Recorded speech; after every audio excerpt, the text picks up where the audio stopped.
ഇന്ന് Sunday ആയതുകൊണ്ടിട്ട് full പരിപാടി തന്നെയായിരുന്നു കേട്ടോ. അങ്ങനെ ഫസ്റ്റ് തന്നെ നമ്മൾ ഡ്രസ്സെല്ലാം ചെയ്ത് റെഡി ആയി കഴിഞ്ഞതിന് ശേഷം ഫോട്ടോസും വീഡിയോസൊക്കെ എടുത്ത് നമ്മളുടെ കല്യാണത്തിന് പോകാൻ വേണ്ടിയിട്ട് ഇറങ്ങിയതാണ് കേട്ടോ. ആ ഫോട്ടോസും വീഡിയോസൊക്കെ എന്നും എന്താ പറയുക മാറ്റിക്കഴിഞ്ഞാൽ ഒരു പതിവാണല്ലോ എടുക്കൽ. അപ്പം കുറച്ച് നേരം ഓട്ടോന് വെയിറ്റ് ചെയ്തതിന് ശേഷം ഓട്ടോ എല്ലാം കിട്ടിയിട്ട് നമ്മളിതാ കല്യാണ ഇതിലേക്ക് വന്നിട്ടുണ്ട് കേട്ടോ. ഓഡിറ്റോറിയത്തിൽ വെച്ചിട്ടേനും കല്യാണം ഉണ്ടായത്. അപ്പം മക്കളൊക്കെ അതാ ഓരോ ചെയറിലായിട്ട് ഇരിക്കുന്നുണ്ട്. അപ്പം പിന്നെ നല്ല ചൂട് ബിരിയാണി എല്ലാം കഴിച്ച് കഴിഞ്ഞതിന് ശേഷം നമ്മൾ അവിടെ നിന്ന് ഇറങ്ങി കേട്ടോ. പിന്നീട് ഇതാ നല്ല ചൂട് കാലമായത് കൊണ്ടിട്ട് എത്ര ഫുഡ് കഴിച്ചാലും നല്ല ദാഹം ഉള്ളതുകൊണ്ട് നമ്മളിതാ ഒരു കടയിൽ കയറിയിട്ട് നല്ല തണുത്ത ലൈമ് കുടിച്ച് പിന്നെ അതിന് ശേഷം ഇതാ കോഴിക്കോട് ഗോകുലം മാളിലുള്ള നെസ്റ്റോയിലേക്ക് വന്നതാണ് കേട്ടോ.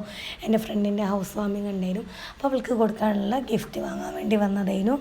അങ്ങനെ ഇവിടുന്ന് അതെല്ലാം വാങ്ങിക്കഴിഞ്ഞതിന് ശേഷം ഇതാ വീണ്ടും നല്ല ചൂട് കാരണം നല്ല ദാഹം. അങ്ങനെ സോഡ സർബത്തെല്ലാം കുടിച്ച് കഴിഞ്ഞതിന് ശേഷം നമ്മൾ അവിടെ നിന്നും ഇറങ്ങി